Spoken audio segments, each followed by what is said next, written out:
And from Columbus, Ohio, I'm your host, Robb Dunewood. And coming out of Philly, it's your girl, Tech Life Steph. And y'all probably noticed that there's only two of us this week. And Terrance Gaines, aka Brother Tech, is not here. So we don't have our traditional AKA. Don't come for us. The man is out this week. Right. I know y'all like the AK. Shoot, it has me and Stephanie shook when we don't hear it. But Right. I know y'all like it. Don't send this hate mail. He actually is not here. That's why we're not doing the AKA this week. There is no AKA. Right. So I remember it's been a minute since he decided he wasn't going to do it, and the internet said, "Nah, son, you better come back with the the things pretty quick." Anyway, how was your week? It was okay.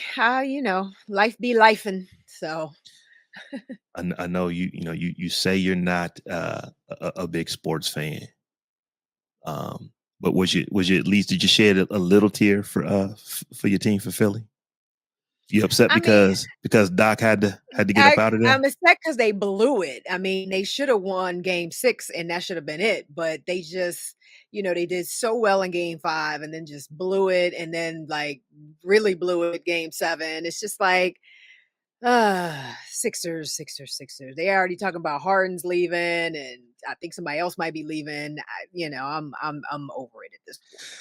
I can't remember. Well, I don't remember because I don't think it's happened in our lifetimes. I think you have to go back to the 50s to the last time you had two NBA series, conference championships that were both 3-0. So yeah, it's kind of crazy.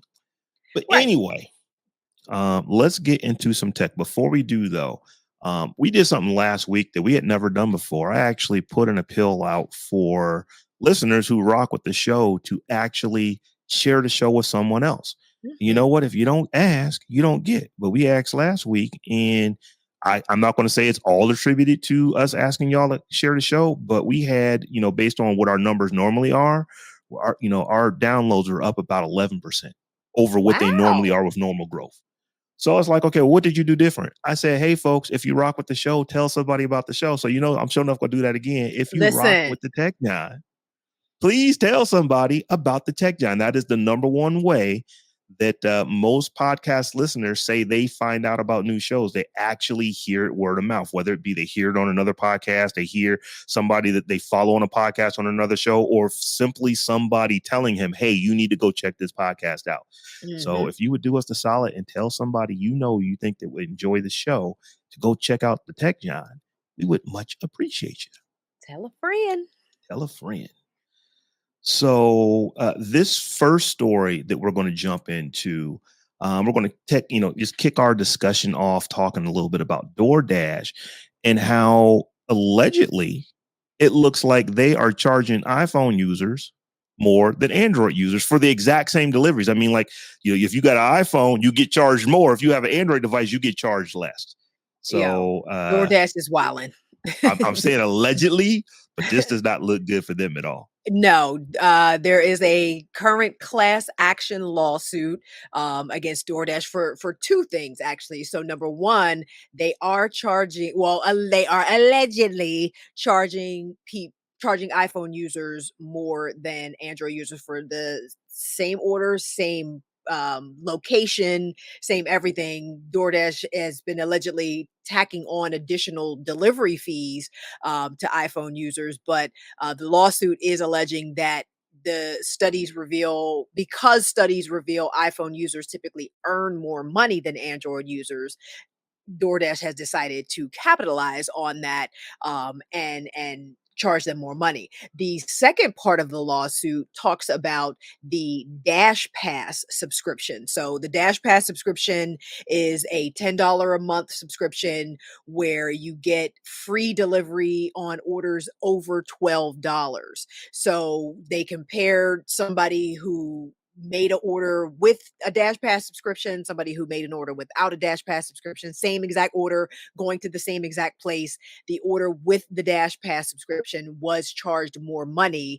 They kind of tacked on this extended range fee or some other type of delivery service fee, basically to make up for the fact that they had to give that person free delivery because they have this Dash Pass membership.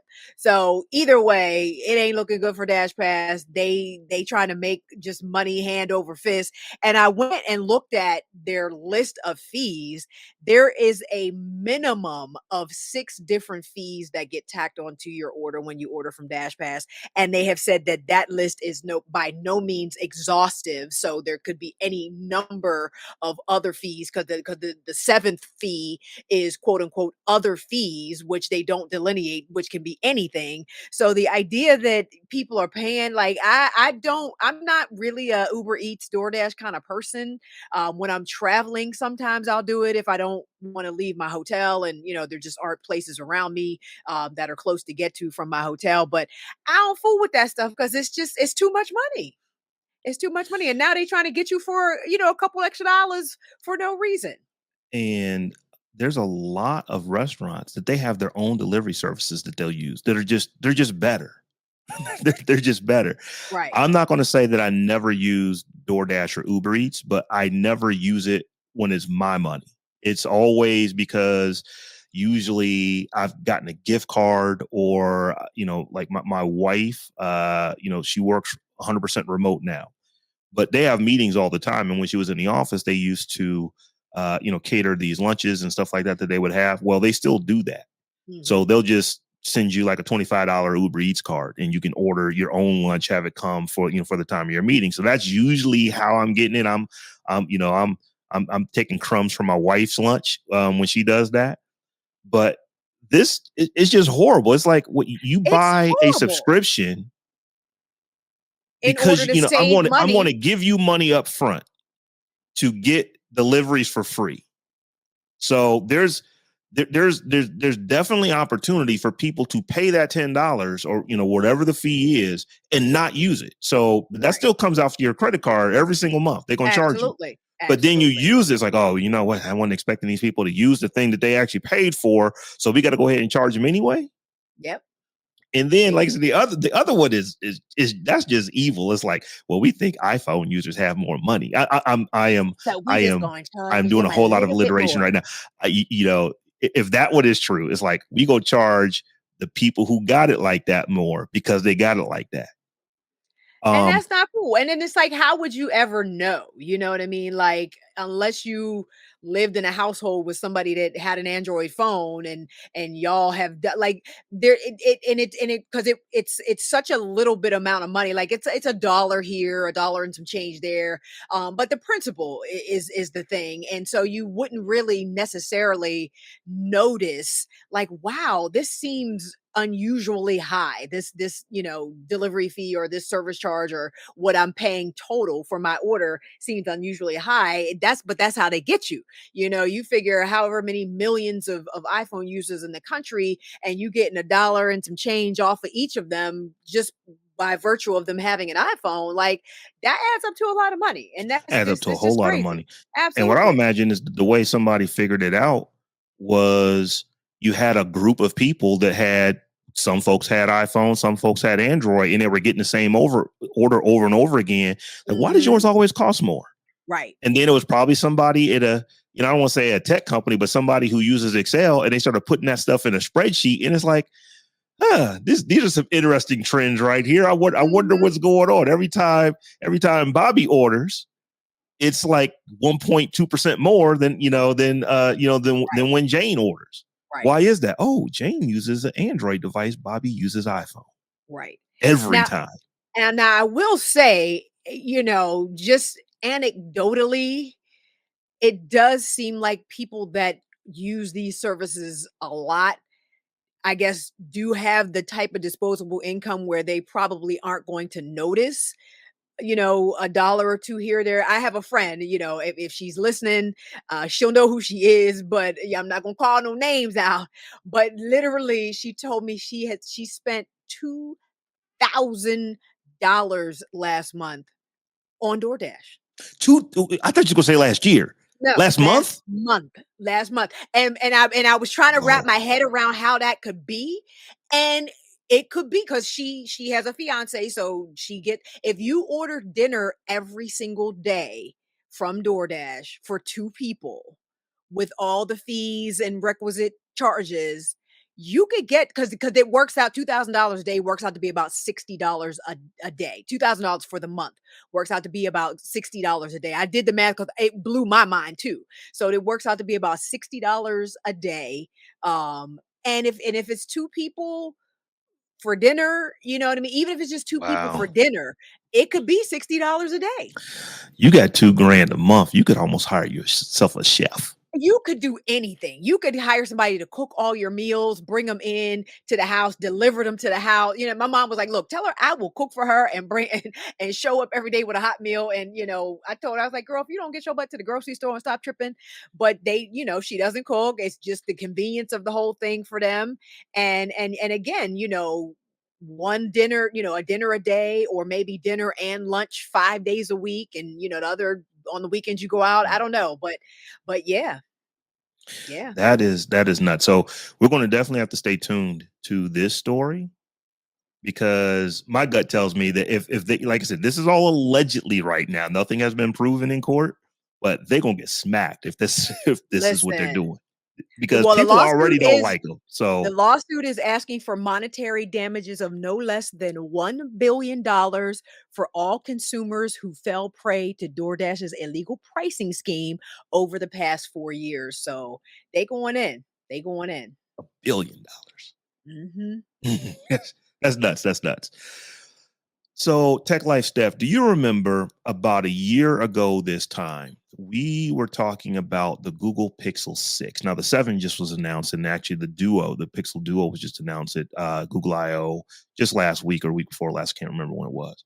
But last year, we really talked about the new phone, and we talked about something on it called Real Tone, where Mhm. Google was the first phone manufacturer to truly try to get color science to actually work for people of color. That you would think that this is something that somebody tried to figure out well before 2022, but not really. Yeah. And we said that one of the reasons that Google was, really putting their big toe into getting this right was because back in 2015, when they launched Google Photos came out. Everybody was raving about how great it is and how it can automatically categorize people. It's basically doing facial recognition to tell who a person is. And I mean, it could even tell that, here's a picture of you as a child. This is also you as an adult. It was really good at what it was doing, except for if you were African American, or when you say African American, if you were just a darker toned person. Right. And there were two bros who were playing around with it, and they realized that they actually got categorized as gorillas. And it caused all kind of embarrassment for Google, as it should have. Google got read the riot act as they should have, because you should have made sure that before you released this, that it wasn't doing this kind of stuff. Right. But long story short, that was in 2015. Do you know that today that Google, nor does Apple or Amazon, do they actually rank anything as a primate or as a gorilla? They are still doing it. So my question, and the reason I want to bring this up is it because the AI is not good enough, or is it just that, what, we saw what happened to Google when this happened, and we How ain't we ain't we ain't going First down them roads first no of more? all, how is the AI not good enough at this point? We got AI that is fooling other humans into thinking it's human, but it's not Mm. good enough to recognize a person from a gorilla. Oh, it's only Like, going to be as good as what you train it on. and but So that's the problem. Like, at this point, because that that's the issue, why haven't you done better training? Like, I don't understand it. So that's the question. Is it because we're not certain that we've trained it on enough diverse faces so that it never makes this kind of mistake again? Or we pretty much, people know what gorillas and primates are. We're not, we're just going to let them figure them out for themselves. Everything else, we got you on that. We are simply just not going to ever make that kind of mistake, because I remember back when that happened, you had a whole lot of folks. I will never use Android again. I will never get, Oh yeah, there was a ton of I will never backlash. use Google Photos. Folks they were literally leaving the platform because it had done this. Because I mean, that is egregious. When you look at all the tropes that there are, particularly here in the States, about African Americans looking like monkeys and looking like apes, there is Mhm. no way that they should have ever been able to release something that could potentially do that. Yeah. It's it's like I said, I don't want to read the riot act for them again because they did do better. I will give. We talked about that last year. They did get better at this stuff, but I'm just thinking it's like it's been 8 years. You still have not been able to figure out how to tell the difference between black And you people just and you and decide to just apes. you decide to just disable the feature altogether, basically, as a Hmm. response like that. That's not the way to do things. Like just taking the identification of primates off the table altogether is not a solution. And it shouldn't have been a solution for this long. I could see maybe temporarily doing that, but where we at 5 years out now, 6 years out now, like the fact that this is not solved means that you have not made it a priority to solve, which is a problem, which is just a problem. Like I said, I don't want to be a conspiracy theorist, but why would you not tag things that you can clearly tag unless you can't clearly tag them? So to me, that tells me that there's a problem because the only way that you're going to mistake a person for, a monkey or an ape is because you just simply have not fed your algorithm enough diverse data. So to me, this is almost saying something about you, regardless of whether it's not working yet or you haven't gotten it working yet. Because in my mind, the only reason it's not working is because you haven't trained it to work properly. This is what I'm So saying. It's just yeah, willful yeah. ignorance at this point. But I thought it was interesting that Apple says, "Well, you ain't gonna find us calling nobody a monkey." You ain't Right, now what Apple they do something a little different. If they actually see a picture and it has the word monkey, ape, primate in the actual picture, they can find it on the picture. They will go ahead and categorize it as such. I don't think Google's doing that. right, Apple's at least going that far, and I guess that if for whatever reason, if it ever did get mistagged, they can say, "Well, we actually scanned the word in there, and that's why it's coming up, not because of the picture, but because of what's in the word." right. Yeah, we know, wink, wink. I get what happened, but at least that is a viable excuse to where I can say, "Oh yeah, that actually makes sense." Is picking up the word ape off of ape, because what was interesting is that, well, if it says ape, it'll tell you that it's an ape. If it says monkey, it'll tell you that it's a monkey. It's not making any decisions. It's actually reading it and telling you what the Right. word is, when it sees the picture. So, but Google's not even doing that. It's just like, nah, we touched that fire one time. We ain't even trying to go back. It's like, we're just gonna eat. We gonna be a raw vegan going forward, not Right, eating the food that's the hot. the third rail of Yeah. facial recognition, basically, and it's just like, do better. Just there are enough pictures out on the internet now of people of color that this really should not be an issue at this point, and the fact that it is just their willful ignorance and disregard of the issue. So I'm going to throw you an audible just since we're talking about facial recognition and just and AI and stuff that it can do. I was having a Twitter conversation with a couple of people over the last week, and it actually started to get me to look at it's some data on this. But all of this new AI, it has a little bit of issue with I would say African American colloquialisms or African American vernacular English. So Mhm. basically, and this is not Surprise! my saying, it's someone else's saying, but I ain't coach what you try to talk to some AI. They need to get better. And it just made me think, it's like, you know what? Yeah, if you haven't done a lot of training on this, it's going to be problematic. Now, I did like this is some completely unscientific testing that I have done. Mhm. For an awful lot of things, Chat GPT is way better than Bard is for an awful lot of things. But in this particular area, Bard was better. So I literally typed in, my query was something to the effect of translate or create a better sentence, or how did I say it? Create a Victorian English style sentence for the following. If I got to tell you one more again, I'm gonna smack the taste out your mouth. Bard actually got that.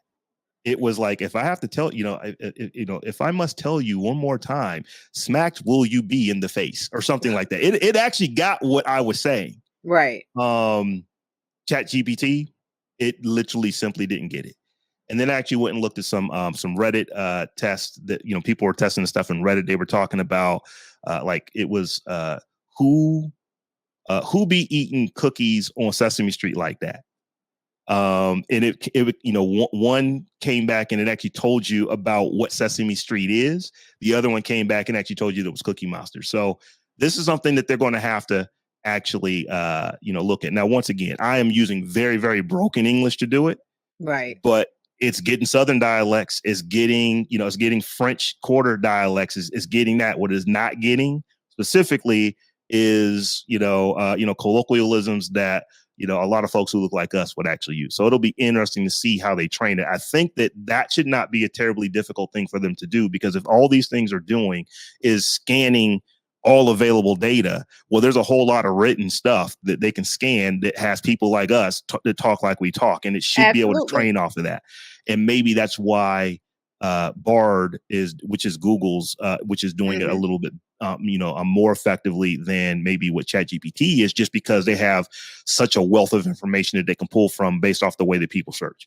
But I just thought that was interesting. We're definitely going to come back and talk about that when I can get more information on it, because that is very interesting. Because eventually, what you're going to see with all of these things, it's not going to be you typing something in. It's going to be you just talking to your phone. It's going to be like talking to Siri. Or talking to, I'm not going to say the name, but the assistant that I have with it that starts with a G and an O and an O and a G and an L and E. It'll just be you're talking to it. So do you have to talk to it in your mama's telephone voice, or can you just talk to it like you talk in the King's English? Right. Saray makes an interesting point. She said, "I'm not sure I want it to be able to do that, so people can put on a black scent." Which we've seen happen, and with the way that people are using AI now to regenerate other people's voices, celebrity voices and stuff like that, can you do it and say, have this person speak in AAVE, and be sort of stereotypical and mocking in a mocking way, because you have that data in there to replicate.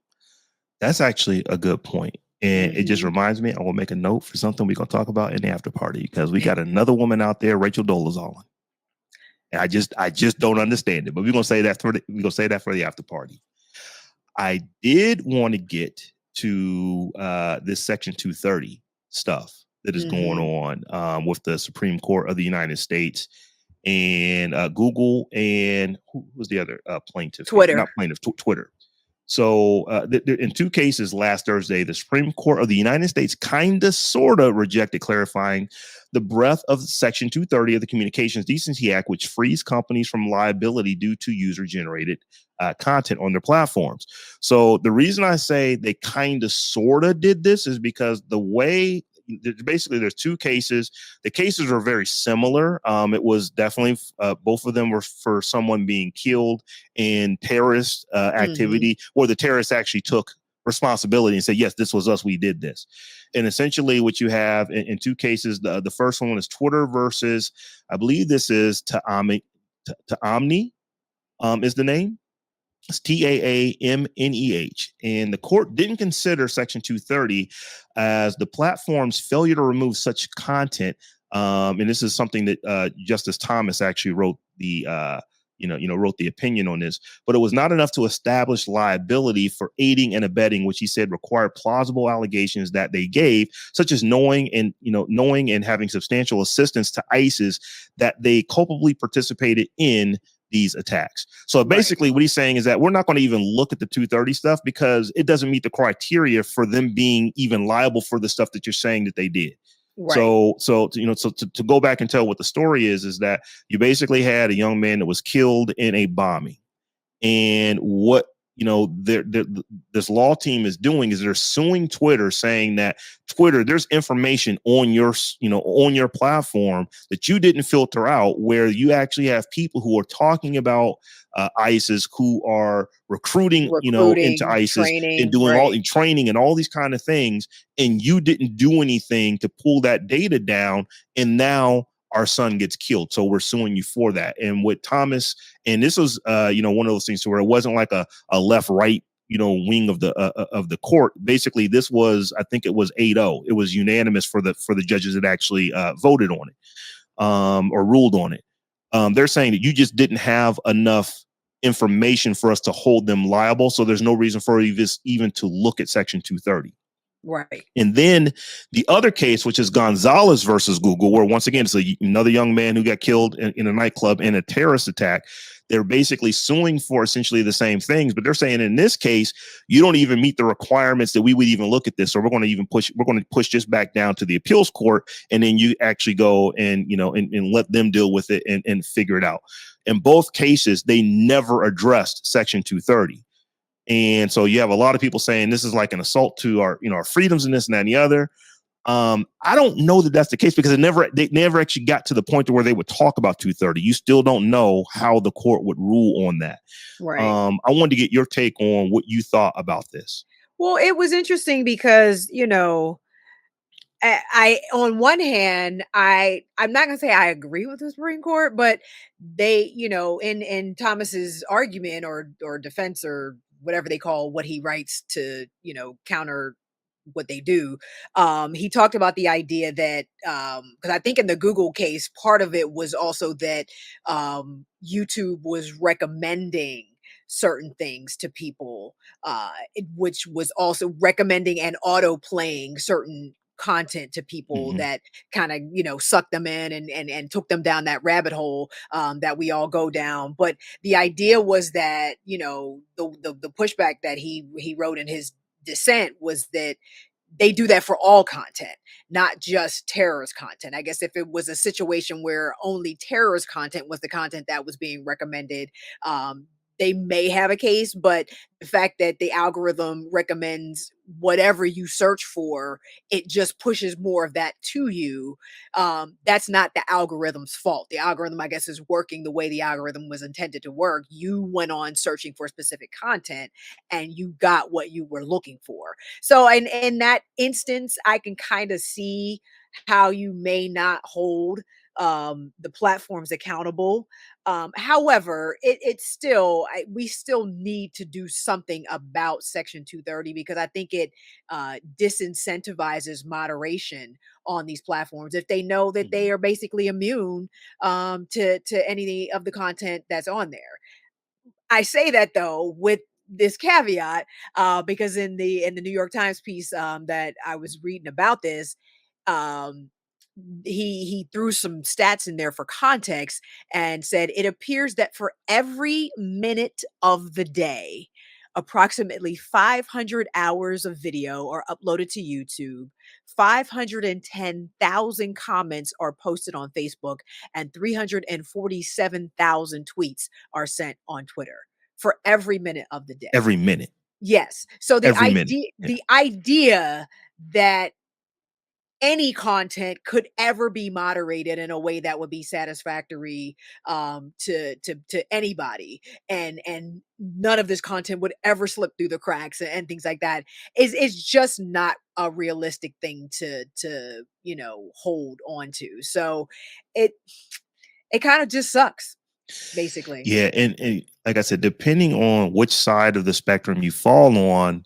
you can see that this is the most horrible thing in the world on both sides, or it's not as bad as it could be on both sides. Because, Right. like I said, some folks are saying, well, the issue here is that these just were the wrong cases to test 230.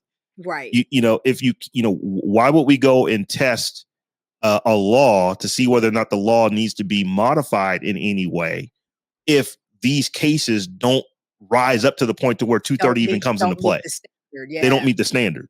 So that part I actually get. It's like, because like I said, we're so partisan and so divided.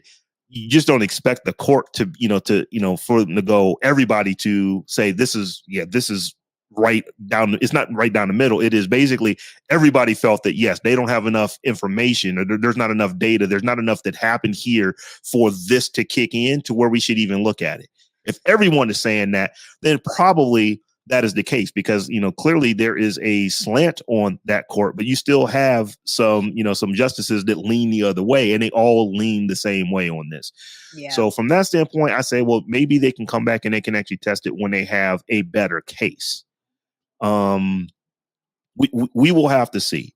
But I know that Google and Twitter, they're sweating bullets. They do not want this to get tested because ultimately, one of the other things that I think that was in, the Justice, Thomas's opinion was that if we were to do this, then you could go back for every terrorist attack that has happened while these social media platforms existed and find them liable for Exactly. those as well. Exactly. So I think that they're Yeah, going to be very it's careful with making sure that if we are going to look at this, we're going to look at it for something that it absolutely legally makes sense for us to look at it. And if yeah, that is what they're doing, I can't complain with that. I'm with you. I kind of wish they would because we need better protections. But that's only 1/3 of government. There's still another third that has a whole lot of folks in it, like 100 in right. the Senate and 500, what is it, 542 in the House or something like that. They can actually make laws. You can be doing They, something. they can make they can change laws they've already made. They don't have to wait for the Supreme Court to weigh in on, they can say we want to make a law. The Supreme Court only weighs in if somebody challenges the law. That would be too They much can like actually make too much laws. like right. So yeah, Too they much can like actually, right. figure out how to fix this out. So one of these other things, stuff that we need to talk about is Meta and this fine that they are now facing in the EU.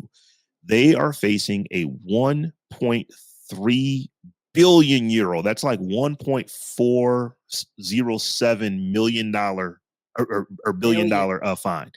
So 1.4 billion American dollars, 1.3 billion euros fine for GDPR style compliance issues. And one of the things that it's not just Meta and Facebook. This is pretty much all international companies that are based here in the United States or anywhere in the world. They share their data wherever they're headquartered. Right. So I believe it was in 2020, the agreement that we had between the European Union and the United States on how data would actually be shared back and forth actually expired, and we didn't actually go and put a new one in. I wonder why that happened, but that did happen back in late 2020. So essentially, what is happening here is that when I read this story, I was like, wow, Facebook, Cambridge Analytica wasn't enough for you. You still out here sharing data. That's not what they're doing. They're not sharing data with other entities. They're sharing data with themselves. With So themselves, essentially, right. if you have a Facebook account in the EU, once GDPR went into effect, it became illegal for even your own company to send data to itself outside of the confines of the European Union where these laws are kicking in. Facebook continued to basically work as they always had to where, well, we're based here. All the data is here in the US. And now the EU is saying, nah, son, that's not how this works. We want $1.3 billion, and you have to cease how you're doing this. So now it's Right. not just Meta, all companies are saying, our United States, you need to get back on this and and basically come up with a new law, or I'm not sure what the word is, but get the old one that was on the books that you allowed to expire, get something back on there so that we can continue to do business. Because why would they hit Facebook first? Because Facebook is the biggest target that's going to be the easiest Right. to get this kind of revenue from, or this kind of not settlement, this kind of fine from. But there's no reason for them to go hit every other company that is also doing the same things that Facebook was doing. You've got users in the UK or or in the European Union, and they've got data over there, and that data somehow ends up on your home-based servers in the United States. There should be Well, something in and place to protect and these companies from that. the specific sticking point of it, I don't think is necessarily that the data is on our servers. Is that EU citizens can't challenge United States surveillance law. So Hmm. because and they're in their own countries within the European Union, if they see something they want taken down, if they want to challenge how their data is being collected, they can make that challenge, and the company has to respond to that. We don't have anything like that over here still. Hmm. In 2023, the United States still does not have any sort of comprehensive privacy protections for their citizens, which is insane and ridiculous. So because somebody from the EU wouldn't be able to challenge how the data was being handled in this country, then you can't take the data.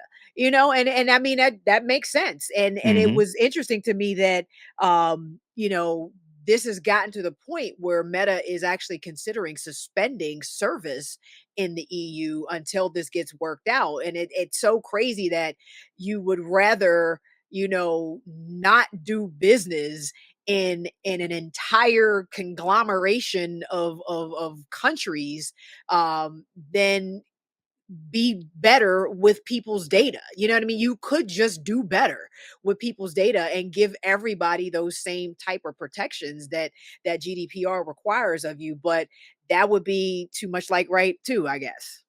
Yeah, when you think about that, the European Union, when you take all those countries, put them together as one entity, the way that this is happening here, Mhm. that's bigger than the United States. This is like Facebook saying we're not going to do business in North America anymore. Right. That is a huge deal for them. So yeah, I think that this is one where the politicians they really need to figure out how are we going to go and reauthorize what we had, or create something new that is going to that is basically going to take into account what the law changes in the EU have which ones have come about since GDPR, Right. because this is what this is all based off of. But I was like, this is like one of the biggest fines in the history of fines. $1.4 billion, 1.3 billion euros. That is a big whopping fine.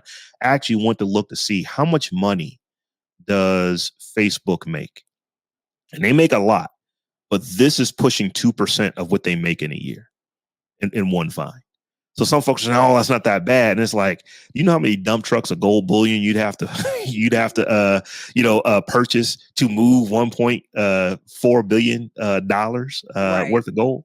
So yeah, it's a huge fine, and like I said, this is one where I will kick Facebook all the time when they're down, but I don't know that this one is purely just on Facebook. I think we have to actually figure out how we want to get this law reenacted, or these rule. I don't even know if they're laws. Is it a Yeah, law it or was is it there a was like rule? there was like an A rule, agreement an agreement. between the United States and the EU around this whole thing, that, needs to be put back into place, reinstated, I guess is the probably the term. But yeah, if they don't do it, Facebook's gonna have to pay up. But I'll be watching this. This is gonna be interesting. I was looking at like people who were just talking about this. It's like, well, yeah, Facebook, they knew that they were going to ultimately get fined, but I think Facebook was thinking that, yeah, we're going to get fined. Like, it makes more sense for us to just let's let the governments figure out what they want to do. And if there's like a little fine or something like that, we'll pay it, because doing business is actually, is better to do Right. business and pay the fine than it is to actually not do business and not have to pay the fine. But they weren't expecting a 1.3 billion dollar fine. I don't think anybody was expecting that. And like the EU is literally laying the hammer down on them with this one. Well, And they can't do anymore. They're saying, no, you cannot do this. We will continually fine you if you keep doing these that's things. right, So and it's about time, and it's just like I said, the United States is just absolutely ridiculous, and needs to get on board with similar type of protections for their citizens. and it's like, I have in like the last 4 or 5 years, I have done a fair amount of international travel. I've been to Australia, I've been to the UK multiple times, I've been to Germany once.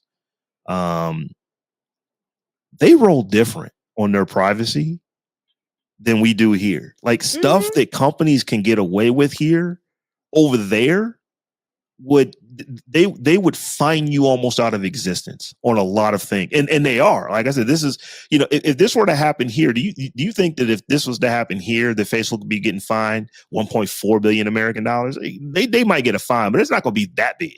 This is happening here, and they're Yes. not getting fined. Yeah, So, yeah, I there's buried that that. part. Yeah, it is There's that. happening. It's legal here. It's legal here for them to do these things. But I'm just saying, if they were violating, it's like the Cambridge Analytica. I can't remember, but what was the? Yeah, I can't remember. I don't think it was 1.4 billion American dollars though. It was No. not that big. So, and just kind of keeping with not necessarily fines, but just kind of keeping with security and stuff like that. We'll get into this last story where we want to talk about, your data. You thought your data was safe, if the government needed a warrant, or if there are actual constitutional rights that you have that says no, you cannot have access to this data. Nah, son. It's like, well, wait a minute. We don't really want to get a warrant, or it's illegal for us to get it even with one. What if we just buy it? Can't seize it. Okay, cool, no problem. Right. Crazy. So when the Biden administration proposed new protections earlier this month to prevent law enforcement from demanding reproductive health care data from companies, they took a critical first step in protecting our personal data. But there remains a different, serious gap in data privacy that Congress needs to address. So while the Constitution does prevent the government from compelling companies to turn over your sensitive data without due process, there are no laws or regulations stopping them from just buying it. And the government, the FBI, tons of the military, all different types of government agencies have been buying our data from shady ass data brokers for years and years and years. And there's basically nothing we can do about it. I want to make this as plain as possible so regular folks that's listening understand what we're talking about. So let's say you have a theater and it's private property, and the police come to the gate at the theater and say, we want to come in and look around and see if crime is going on. And the theater says, no, you need to go get a warrant. And then the police say, well, what if we buy a ticket? And then they say, cool, no problem. Right. That is literally what is happening here. It's like, you need to go through the court to be, to get this data. What if we just buy it? Oh yeah, sure, no problem. You can buy it from us. Right. Here's our price. We can You buy can't this make data, us give it to you, but but you you can't can make us buy it give from it to you. us. I know. I'm like, No sense at all. and it's No like, sense at all. we stay looking for loopholes in this joker over here. Mhm. We really do. It's like we're going to get Because around because laws by this just they buying the data. Well, the thing is, because this data is sold on the open market, the government doesn't need to compel anyone to provide it. They can simply purchase it without any oversight or legal ramifications. So if these platforms weren't selling our data in the first place, if we weren't Mm-hmm. product to all of these platforms in the first place, this is what we are product to them. If they weren't selling it, we this wouldn't be an issue, but because they're selling it anyway to the highest bidder, you know ain't nobody got to force nobody to do nothing. We'll just go and buy it. We've talked about this before. It's like, you think that companies, when they say no, we under no circumstances are we going to turn your information over to the government, they ain't standing on principle. They're standing on stacks of checks that have been Right. cashed. It's like, if you make the stand that we're not going to sell or not sell, we're not going to give your data to the government, but we'll sell your data to the government. Right. Come on So now. Come on disingenuous now. and two-faced. So two-faced. I would be curious to know how much the government has spent on data, over the time that they've been doing this. So and it's a variety of different uses. Like, ICE has been purchasing data for you know, immigration purposes, people looking for geolocation data for abortion clinics, like all kinds of stuff. It's just there is no privacy. Privacy is just complete fiction anymore in this country, and it does not look like there will ever be. I can't see that there would ever be a time when Congress makes this practice illegal. I just don't see that happening. It's too much money changing hands. The thing that has to happen is people have to get to the point to where they say, we have had enough of it. And I'll be honest, I don't know that I ever see that come. I don't know that we will ever get to a point to where people are going to say, I don't want all of these fabulous things that the internet and companies that have built stuff on top of the internet are giving me in exchange for my privacy. I'm not doing anything. And that's I'm not in bad everybody's places. yeah, that's And that everybody's argument. If you're not doing anything, why do you care what they know about you and if they have your data? I'm like, because it's the principle. yes, the principalities about it. So I honestly don't know that it's going to change because of people wanting it to change.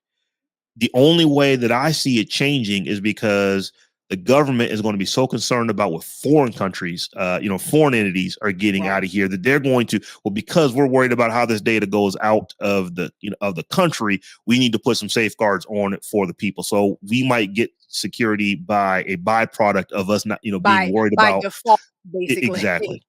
And to Ray's point, and the last point in the article as well, to make matters worse, the data being sold to these powerful institutions may not even be accurate.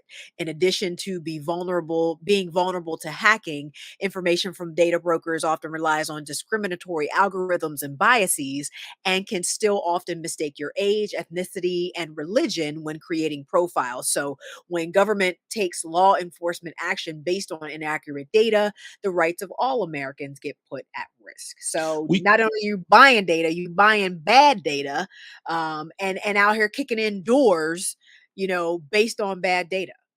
we were just talking about a couple weeks ago on the show about how in the UK they're now putting some safeguards in place to where you can't use algorithms to predict people's behavior and Right. then actually The use law pre-crime. enforcement to go after it. So they're at least thinking about that. It's like right now here, that is completely cool. Telling you, America Pre-crime. needs an enema, as Jack Nicholson said. So I didn't put this story in the notes, but I just saw something pop up on my screen about it, and we should probably mention it. But did you know that we now have one state where TikTok has actually been banned? Montana, yes. Yeah. So they have actually banned it. Now it does not go in effect until I believe January of next year. But we actually have a state that is, Yeah, it'll for all be the reasons we interesting. talked about, they said that they're now banning it. It ain't gonna It'll be the be last. Ain't gonna and be the it'll last time. well, it'll be interesting to see how they're able to enforce it. I just don't see that happening. I mean, VPNs exist, so I don't even know that you would have to use a VPN because what they're blocking is the ability to download the apps from app stores. And so that'll be blocked at the app store level. It's like, if the app store has you well then, geolocated in the state, but right. yeah, you can still get it. So if you already have the app, you can still use it. You can still do what you're doing. To me, Eh, this seems like they're just testing. It's like, okay, we'll go ahead and go first. Let's see what other states do, right. and come behind us. So that's why we didn't even have it as a main story, because it's kind of just like a real quick hit thing. But I just figured I'd throw it out there that we do now have at least one state. Well, it is one state, the state of Colorado, or not Colorado, Montana. Montana, that has actually banned TikTok, and it'll be coming up next year. So I will say this: Good luck with it that. does inject uncertainty into being a TikTok influencer. If I were on TikTok and that was my main thing, I would be looking at Instagram. I would be Well, looking at other stuff. at this point, anybody that is claiming to be an influencer, that has not really taken all of this into account and is building out their own platforms.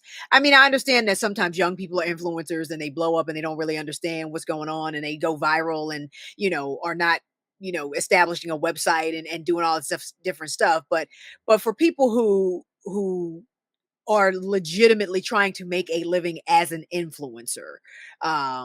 And I'll just say 18 plus, people who are 18 and above who are legitimately trying to make money as an influencer, who have not put some other structures in place in addition to whatever social media platform that they are on most prominently. Then that's your own fault. You know what I'm saying? Like, you can't rely on any of these platforms for anything. So you need to have your own website, your own merch, your own whatever, your own properties, your own digital properties, that people can also access you at, so that when things like this happen, you're not out of business. So that's just my plug for Yeah. So understanding the business of influencing. I was in a conversation today actually about I asked a question on Twitter. What would you rather have? 10,000 followers on social media or 1,000 followers on email? Now, my audience, the people who are listening to me on Twitter, they mostly are content creators. So almost everyone to a person absolutely said they'd rather have the email because you own the email, you own the email list. You actually control that. That's right. You're not the hands of, or, at the mercy of some other company, and you're not part of some other company's business model. But there were a few folks who actually said that they would rather have the users. And in one case, one person said was like, because I'd rather have the users over here. I'm talking to them more, and I don't want to tell anybody that they're wrong. I But just say they're there's a wrong. whole lot of data that does not back that up. Exactly. But what was really funny is that somebody says, "Well, I own my users on social media too." It's like this is my listen. It's like, well, you didn't own them Mhm. yesterday. You didn't own them over the weekend when Instagram went down for like 3.5 hours. And Right. he actually, the guy came back and said, "Touche." It's like, yeah, you got me on that. That was a good point. But you're right. It's like if you are just on TikTok and TikTok goes away, you don't have a platform. It left. You were deplatformed essentially. So Right. it'll be interesting to see how this goes. Like you said, I don't see how they're going to enforce it. I don't even know if it'll actually get to the point to where it goes to, No, to actually being I don't think enacted. it will either. But I I don't think think they're going to be the last state that'll do it. Somebody else is going to do it. I feel like folks are waiting for TikTok to do something. And I don't know whether that is, I think about, in Philadelphia, we just had our Democratic primary for mayor, and there were like a bunch of people in the race, some of whom should not have been there at all, who were basically waiting for their payout to drop out of the race and not split the vote so much and yada yada yada. I feel like there are some people waiting for TikTok to do something similar and just haven't been satisfied with whatever um offer or compromise or whatever that TikTok has done yet. And I just feel like they're waiting for something. I feel like they're waiting for something. And once they get it, suddenly all of this TikTok hate and talk of banning is going to go away. But I'm not sure what that thing is necessarily. I'm sure TikTok has already lined a bunch of pockets, and they just haven't lined the right one yet, or giving them the right amount of money, or whatever that thing is. It may not even be money, but whatever that thing is, people in power haven't gotten it yet. But when they do, all of this will be forgiven. I'm just going to end it with this. TikTok is the most popular website in the world. You think it would be Google, you think it would be that it would be YouTube. They are not. They're 2 and 3. TikTok is the Hmm. most popular website in the world.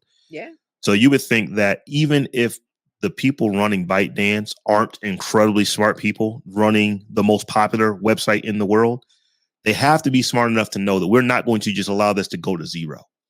We're not going to just, we're not going to allow them to just turn off the billions of dollars that we make, absolutely not. in the United States. So they will figure something out. Hmm. Something's going to get figured out. So, Steph, you have a spotlight this week. Why don't you I go ahead and do. tell us about Dr. Lisa Dyson? Dr. Lisa, I was so excited. I can't even remember. I think I was just Googling because I wanted to do a spotlight today. So I was like, tech innovators, blah, blah, blah, just kind of trying to find somebody. And Dr. Lisa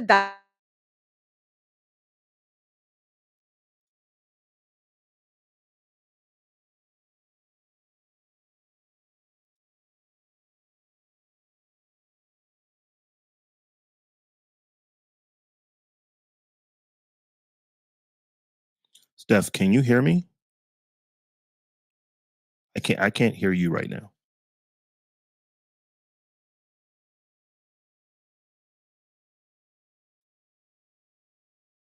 myself. My bad. All right. Okay, now you're on your computer microphone, not on your. Come on. Stay in StreamYard. Oh, Oh, not that one either. I know. I'm looking for it. There we go. There you go. All right. So just start back at the beginning, and I'll cut you back in for my intro Okay. to it. Between StreamYard and the cord for my Shure, maybe they don't want me to be great. All right. Dr. Lisa Dyson is a mission driven serial entrepreneur with a passion for creative problem solving. She is the founder and CEO of Air Protein, a World Economic Forum technology pioneer company that is reinventing how food is produced in order to sustainably feed 10 billion people by 2050. Air Protein makes meat, M E A T, from elements of the air. Dr. Dyson is the founder and chair of Caverity, a biotechnology company working with corporations to make the circular economy a reality by remaking supply chains to manufacture goods using carbon dioxide as a building block. Raised by an entrepreneur, Dr. Dyson was able to see ideas come to fruition through her upbringing. As a scientist and entrepreneur at her core, she has been taught to solve problems. While a management consulting at the Boston Consulting Group, she worked with executives of Fortune 100 companies to help them solve business problems, including developing high impact strategies and execution plans to expand into new markets, facilitate post merger integrations, define international governance models, and identify millions of dollars in operational cost inefficiencies. Dr. Dyson had the privilege of conducting research in bioengineering, physics, and energy with great scientists and engineers while at Stanford University, the University of California, Berkeley, Princeton University, the University of California, San Francisco, the Massachusetts Institute of Technology, and the Lawrence Berkeley National Laboratories. She has a PhD in physics from MIT, where she conducted research in string theory. She was a Fulbright scholar at the University of London, where she received an MS in physics with an emphasis in quantum fields and fundamental forces. And she has degrees in mathematics and physics from Brandeis University. Dr. Dyson is a thought leader in sustainability and the circular economy and has given a TED Talk that has received over 1.5 million views. And just a quick list of a few of her awards. She was Inc. magazine's top 100 female founders in 2019. She received a 2019 Verge Vanguard Award. She was a 2018 United Nations Global Citizens Awardee. Women in Natural Sciences, a 2018 Wins 35 Award. She was Fast Company 100 Most Creative People in 2017. She made the San Francisco Business Times Forever Influential Honor Roll, and she got the C3E Award from MIT and the Department of Energy. So she is a genius who took and I went and watched her TEDx where she talked about this particular technology. NASA had actually started down the road of using the technology of um, pulling carbon dioxide out of the air and using the carbon in that to create um, proteins or anything really, because they were looking at how to sustainably have food sources for long distance space travel. And they didn't end up doing anything with that, but she took that technology and is literally creating meat and seafood. I think they've already created air chicken, as she calls it, and air shrimp and air scallops out of carbon dioxide. You're literally making food from air. It's just it boggles my mind. So, I need you to dumb this down a little bit for me. Did you just say she built a replicator from Star Trek? Yeah, Is that what I heard you say? and that's pretty She much, she built a okay. She built a food replicator. pretty You much. had me when you said doctorates from MIT working in string theory and String a theory, full right? string theory. I mean that is like that's some That new stuff. alone, yeah, that That's some new alone. stuff. String theory and a Fulbright Fulbright scholar in Fulbright London scholar at Oxford. in physics. Yes, Yeah. yeah, she's the Um, truth. She's she the truth. probably is a card carrying member of Mensa, Oh, easily. and And she made food from air, like literally. she People built the breathe replicator, y'all. People breathe out carbon dioxide. She talked about these microbiomes that are able to take the carbon dioxide and make carbon, recreate carbon. And we are all carbon based beings, animals as well. Meat is a carbon based item or product, and food is carbon based. So when you take the carbon out of the CO2, you can make stuff into carbon, make carbon based things from this carbon. So it's just, I mean, like I said, I'm still trying to wrap my mind around the fact that we can literally make food out of thin air, like thin air. Yeah, that Poof. when I read this, I was like, "What?" Right. I'd never heard of this before, but I'm like, Never heard of it. it's Air like, so wait a minute, I protein. want to understand. So like, you suck in air and you create protein from it. It's She built the replicator. She built a replicator. She built the replicator. And they've So actually y'all, raised they've raised a fair amount of money. It's interesting that they have not already raised $1 billion. I mean, I'm not sure why this is not already $1 billion company, has $1 billion valuation. I think they've raised about $74 million at this point. But why, I don't know how expensive the process is right now to do this, and how scalable it is right now. But I'm just like, this basically solves world hunger. You know what I mean? And the idea that you don't have VCs running to throw bags of money at this woman, is a problem. It is a real problem. And I wonder what maybe is the hmm. ish. I'm wondering why this woman does not have, and she got a white male co-founder, so it's kind of like give the money to him. Give I the just money to can't call it. somebody. You know what I'm saying? Like, just do something and use this technology for its intended purpose and solve world hunger. I mean, like, come on, it's right there. In my head right now, I'm thinking if they were to actually zoom in on any Star Trek episode where they got a replicator, they were to zoom in, it would have a little logo with Dyson on the side of it. Listen, That's just what's in my head right now. I know I'm air making that up, protein. but that's what's in my head right now. So Tech Life Steph, why don't you tell the folks how they can get at you? Let's go ahead and get up and wrap this show up. Oh, you know what? We can't. You know why? Because we got to raise. Because I we got to got it. actually, I got to Yeah. do it. I'm glad I looked at the bottom. I wrote it down Hmm. for a reason. We have to shout out Becky Kung and her boyfriend, because Uh-oh. Becky has been a patron, I believe, since September, October last year. Hmm. But she actually wrote us a nice note. She was saying how she, who's technical, and her boyfriend, who is not, they both really enjoy the show and felt like we needed a raise. So she has Aw, actually given us a raise this week. So that's like 2 weeks in a row we even got a raise. thank you, So, Becky. so Becky Kung, we want to And shout you out and boyfriend. thank you very much. Absolutely. So now, Tech Life Steph, tell the folks how they can get at you.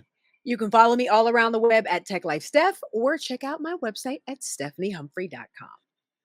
I am at let me say my own name. Rub I am dub at dub. Robb Dunewood on all the things. We are also at the Tech Jawn on all the things. And if you'd like to, like Becky, support the show in any way, where you're going to get access to our after party, you'll get access to ad free streams, free RSS, you can head over to thetechjawn.com/Patreon, or head over to patreon.com/thetechjawn. Either one works.